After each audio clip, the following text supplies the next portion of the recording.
Hello friends, welcome back to my channel. இன்னைக்கு recipe வந்து என்னோட ஸ்டைல்ல முறுக்கு எப்படி செய்யறதுன்னு தான் பார்க்க போறோம். ரொம்ப கிறிஸ்பியா இருக்கும். வாங்க வீடியோக்குள்ள போலாம். இதுக்கு தேவையான பொருள் நான் வந்து மைதா மாவு ஆல் பர்பஸ் ஃப்ளார் 1/2 கிலோ எடுத்துர்க்கேன். 500 grams கருப்பு எள்ளு 2 ஸ்பூன். இதுக்கு தேவையான மசாலா 2 ஸ்பூன். தேவையான அளவு salt.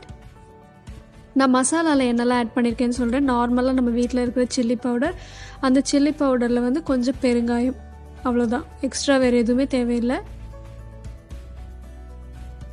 கருப்பு எள்ளு வேண்டாம்னா நீங்க வெள்ளை எள்ளு கூட சேர்த்துக்கலாம். இதெல்லாம் தான் தேவையானது. இப்போ நம்ம இந்த மைதா மாவை என்ன பண்ண போறோம்னா, இதோட மெயின் ஸ்டெப்பே வந்து இதை வந்து அவிக்கணும், நம்ம வேக வைக்கணும். ஸ்டீம்ல வந்து ஒரு 40 minutes வந்து நல்லா வேக வச்சிருங்க. மைதா மாவு எப்போவுமே ஸ்ட்ரெச்சியாக இருக்கும், நம்ம பிசைஞ்சா வந்து ரொம்ப ஸ்ட்ரெச்சியாக இருக்கும். ஆனால் வேக வைக்கும் போது தான் முறுக்கு வந்து ரொம்ப சாஃப்டாக ரொம்ப கிறிஸ்பாக வரும். நீங்கள் அரிசி மாவுலலாம் செய்கிறத விட ரொம்ப கிறிஸ்பாக வரும். ஆனால் நீங்கள் வேக வைக்கிறதுல பொறுத்து தான் இருக்குது. நான் வந்து இட்லி பாத்திரத்தில் மைதா மாவு நான் 40 minutes லோ சிம்மில் வச்சு வேக வச்சு எடுத்திருக்கேன். கொஞ்சம் மாதிரி கெட்டியாக தான் இருக்கும். அதை நல்லா உடச்சி விட்டு நல்லா சலிச்சு எடுத்துக்கோங்க. சலிக்காமல் நீங்கள் முறுக்கு புளிய முடியாது, ஏன்னா ஸ்டக் ஆகும். நீங்கள் நான் சொன்ன மாதிரி 40 minutes நல்லா வேக வச்சனால எல்லாம் வந்து அப்படியே ரொம்ப ஸ்மூத்தாக நைஸாக இருக்குது. நீங்கள் வேக வைக்கிறத மிஸ் பண்ணிங்க அப்படின்னா முறுக்கு நல்லாவே வராது, கெட்டியாக வரும். இது நம்ம வந்து ஃபைனாக சலிச்சு எடுத்துக்கலாம். ஜென்ரலாக எல்லோரும் மைதாவில் வந்து முறுக்கு செய்ய மாட்டாங்க. பட் நீங்கள் இதை ட்ரை பண்ணி பாருங்கள். இனிமேல் வந்து நீங்கள் மற்றதில் செய்யவே மாட்டீங்க. பட் ஆனால் நல்ல குவாலிட்டி மைதா வாங்கிக்கோங்க. பாருங்கள், சலிச்சுட்டு இந்த மாதிரி எந்த ஒரு கெட்டியும் இல்லாமல் ஸ்மூத்தான கன்சிஸ்டன்சியில் இருக்கணும். இப்போ ஒரு மிக்சிங் பவுலில் எல்லாம் மிக்ஸ் பண்ணிக்கலாம். இது வந்து என் ஹஸ்பண்ட் வந்து ஹெல்ப் பண்ணுறேன் அப்படின்னு சொல்லி வந்தாங்க, அதை செய்யுங்கன்னு சொல்லி நான் செய்ய சொன்னேன். பட் ஆனால் அவங்களால பண்ண முடியல, கொஞ்சம் வந்து சொதப்பிட்டு இருந்தாங்க. பார்க்கலாம் அப்படின்ட்டு செய்ய சொன்னேன். சில்லி பவுடர் ஆட் பண்ணிக்கோங்க.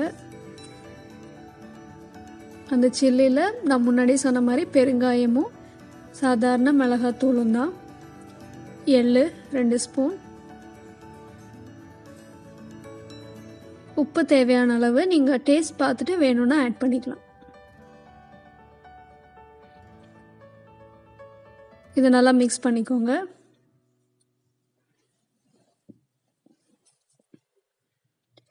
இப்போ நம்ம கொஞ்சமாக தண்ணி கலந்து மாவை வந்து நல்லா சப்பாத்தி மாவு இருக்கிற அந்த கன்சிஸ்டன்சிக்கு நல்லா பிசைஞ்சு எடுத்துக்க போகிறோம். ரொம்ப கெட்டியாகவும் இருக்கக்கூடாது, தண்ணியாகவும் இருக்கக்கூடாது, மீடியமாக இருக்கணும். கொஞ்சமாக தண்ணி ஊற்றி மிக்ஸ் பண்ணிக்கோங்க. ஒரேடியாக எல்லாம் தண்ணி ஊற்றிட வேண்டாம், ஏன்னா ரொம்ப தண்ணி ஆகிறதுக்கு நிறைய சான்ஸ் இருக்குது.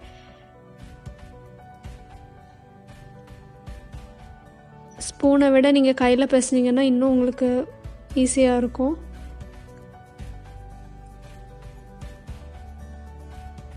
நீங்கள் சப்பாத்தி மாவு பதத்துக்கு நல்லா பிசைஞ்சுக்கோங்க.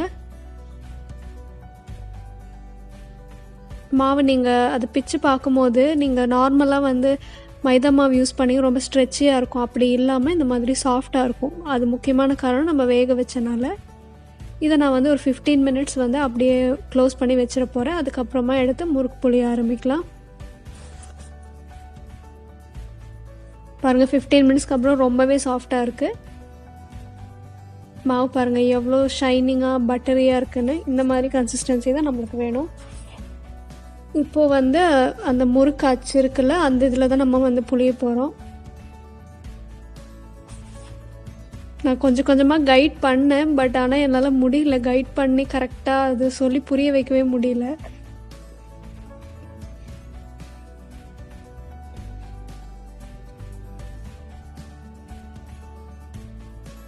ஸோ அதனால் நம்மளே செய்கிறது தான் பெட்டர் அப்படின்னு சொல்லி நான் வாங்கிட்டேன். But okay, good try. But next time வந்து கண்டிப்பாக வந்து ஏதாவது செய்ய வைக்கணும்.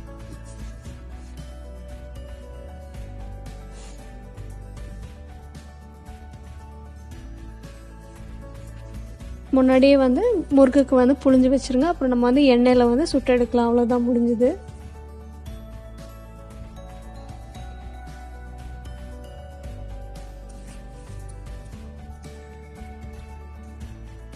நீங்கள் பாதி புழிஞ்சு வச்சிட்டிங்கன்னா அதுக்கப்புறமா மிச்சமாக ஃப்ரெஷ்ஷாக வந்து வேக நம்ம வந்து மற்றதையும் வந்து ஃப்ரெஷ்ஷாக புழிஞ்சு எடுத்துக்கலாம்.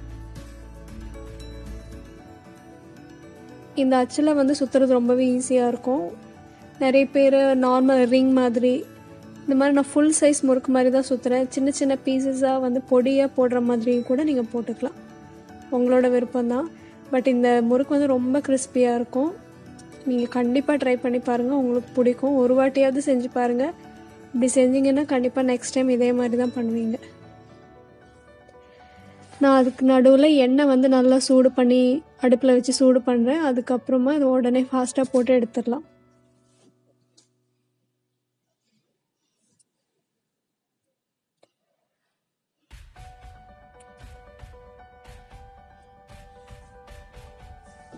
சூடான ஆயிலில் வந்து நீங்கள் போட்டு எடுங்க. மெயினான பாயிண்ட் என்னென்னா, போடும்போது நல்லா வந்து அது ஆயிலெலாம் பாருங்கள் நல்லா கொதிக்குது.